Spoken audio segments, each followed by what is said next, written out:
Bueno, regresamos en este miércoles ombligo de la semana y previo al jueves con un segundo tema. La Comisión Nacional de Derechos Humanos, que en efecto rindió y dio su primera recomendación al gobierno de López Obrador.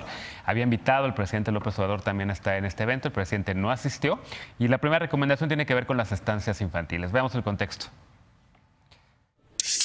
En febrero pasado, el programa de estancias infantiles, creado en 2013, reportaba atender a 315,000 menores en 1,284 municipios del país. Las personas responsables de cada estancia recibían 950 pesos mensuales por cada menor. Legisladores de Morena informaron que su presupuesto se recortaría a la mitad debido al desvío de recursos y desatención a los menores que se había encontrado en el programa, aunque a la fecha no se han dado cifras detalladas de estas condiciones. En marzo, el gobierno de López Obrador decidió abrogar el programa y dar 1,600 pesos bimestrales directamente a los beneficiarios por medio del programa Apoyo para el Bienestar de las Niñas y Niños, hijos de madres trabajadoras. 5,340 personas afectadas presentaron 204 quejas ante la Comisión Nacional de Derechos Humanos, que determinó que esta medida vulneró las garantías fundamentales de los menores y sus padres, así como de las personas responsables y trabajadoras. El organismo autónomo concluyó que las madres y padres que trabajan tienen derecho a beneficiarse de servicios de atención infantil y de protección de la maternidad. En la primera recomendación emitida por la CNDH a la administración de López Obrador,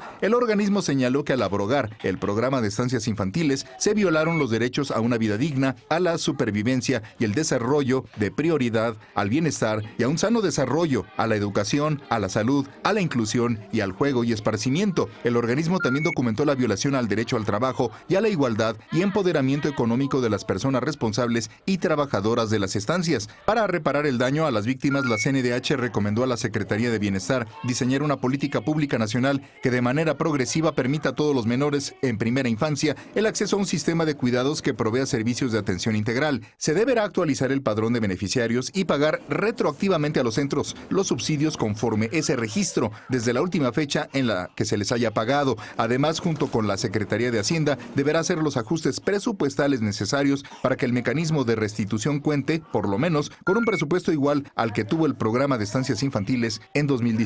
Punto y contrapunto. Bueno, segundo tema que de cierta manera le da la razón esta recomendación de la Comisión Nacional de Derechos Humanos a las legisladoras, sobre todo a las legisladoras del PAN, senadoras y diputadas que desde el Congreso de la Unión hicieron un llamado al gobierno de López Obrador a no cancelar estos apoyos que se les daba a las estancias infantiles. Creo que esta recomendación recupera muchas de esas frases que ya se habían dicho, que se violaba el derecho al trabajo, al esparcimiento y demás temas que estaban también ahí en la cápsula. ¿Dará o no reversa a López Obrador después de esta recomendación? No estuvo en el evento, creo que es la primera vez que se le invita a un presidente que no asiste. A mí me parece una mala señal. Evidentemente también había muchos problemas y muchos otros temas ocurriendo a lo largo de esa semana. Fue el tema de la negociación comercial con Estados Unidos, que veremos en el siguiente bloque. Pero a mí me hubiera gustado ver al presidente ahí. Sí. Y yo sí digo felicidades a la Comisión Nacional de Derechos Humanos porque sigue haciendo un trabajo y demostrando que es un contrapeso. Llegue quien llegue a la presidencia de México. Lecona, empezamos contigo. Y además de la recomendación de la CNDH, ya se han ganado amparos en algunos estados de la República, algunos promovidos también por diputadas, diputados, legisladores, pues sí, del PAN. ¿Y qué? Es lo que si te está diciendo la propia CNDH que efectivamente están violando derechos humanos con estas medidas, pues... Y mira que a mí me acusan de panfóbico, pero la verdad es que pues, ahí sí, yo creo que tienen la razón. Y además pero es un programa que se hizo durante gobiernos panistas, claro, ¿no? También es natural que sea gente se las cosas como son, la molestia es generalizada. Hemos visto incluso videos de personas reclamándole al presidente cuando se lo encuentran en el aeropuerto. O sea, es un malestar que no podemos ocultar. Aquí, como lo mencionamos en su momento... Aquí se ha hecho mención de esta tijera que fue no fue muy bien pensada y que agarró parejo con un montón de programas y con un montón de cosas que empezaron a cobrar factura después. Sí destacó también el hecho de que creo que este tipo de asuntos, este tipo de recomendaciones fueron de los principales motivos, si no es que el principal motivo que llevó a Andrés Manuel López Obrador a no estar presente en el informe de titular de la CNDH, porque es claro que no le gusta estar frente a esa confrontación con la realidad. Pero, y hay que decirlo, el presidente posteriormente dijo, al día siguiente en la conferencia de prensa matutina, que iba a aceptar todas las recomendaciones de la CNDH. pues aquí está la primera y creo que es un reto asumir que se violaron derechos humanos porque esta sí fue una decisión de él en estas medidas de austeridad que venimos padeciendo desde hace mucho tiempo y ojalá que exista así de pronto una respuesta y una aceptación pública y en consecuencia se acaten las recomendaciones tal cual las está poniendo la Y si no asiste a los siguientes informes, pero sigue tomando las recomendaciones de la CNDH, pues bien. No sé, yo creo que sí debería de existir el momento. Yo creo que también debe haber Primero que no la desaparezcan, diálogo. Primero que no la desaparezcan, porque a finales de este año termina el mandato de Luis Raúl y hay por ahí iniciativas terribles de crear una defensoría del pueblo y otras tantas barbaridades. ¿De quién iniciativas? ¿De quién? De diputados de Morena. Te la enseño si quieres. A ver, ya se agarró un pollo, vas. Bueno, dos cosas. Yo celebro que se ponga en el centro del debate otra vez el tema del sistema de cuidados. Es importantísimo que se visibilice. Es muy importante que se esté hablando de estas circunstancias. Una de las recomendaciones es establecer una política pública de mediano plazo en donde se garantice el cuidado de las infancias, de la primera infancia. Y bueno, para empezar, en la reforma educativa ya se establece que el Estado debe ser rector de la educación, de garantizar el derecho a la educación en todos sus niveles, que incluye preescolar, estancias infantiles, hasta nivel superior, posgrado. Entonces, eso ya empieza a marcar un reto del Estado para asumir la rectoría y garantizar estos derechos a las primeras infancias. En segundo lugar, la posición que yo he manifestado en varias ocasiones y que donde coincido plenamente con el presidente y con su gabinete, el 80% de las estancias infantiles estaban ubicadas en zonas de clase media. Por eso creo que ese es uno de los temas, las estancias, creo que es el tema que más le ha pegado al presidente en cuanto a sus índices de popularidad. Y no me extraña que sea uno de los temas que la Comisión Nacional de Derechos Humanos retome con tanta fuerza, y tampoco me extraña que sean panistas quienes lo defiendan, no solo porque fueron quienes lo impulsaron, sino porque hay una denuncia clara de que fueron las guarderías, las estancias infantiles, un mecanismo de pago de ciertas estructuras de la clase media? panismo.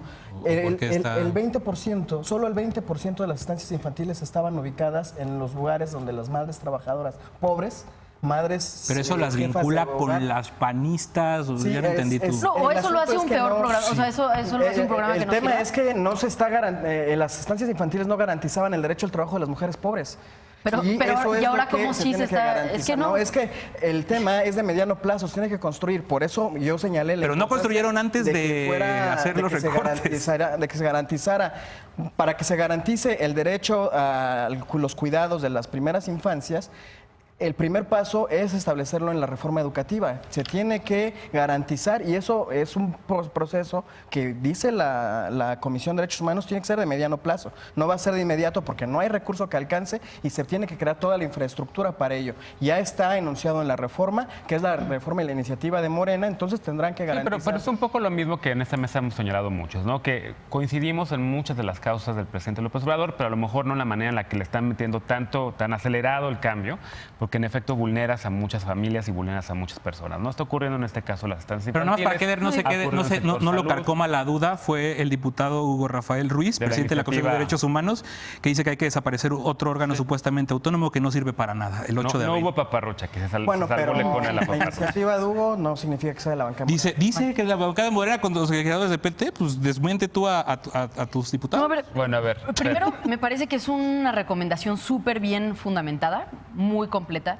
Son más de 240 páginas en las que se detalla, primero se hace un análisis de la cancelación del programa de estancias, después un análisis del programa de bienestar que viene a sustituir, entre comillas, al programa de estancias, que es de transferencias directas a las madres, y luego se hace una evaluación derecho por derecho vulnerado de los padres y de los hijos.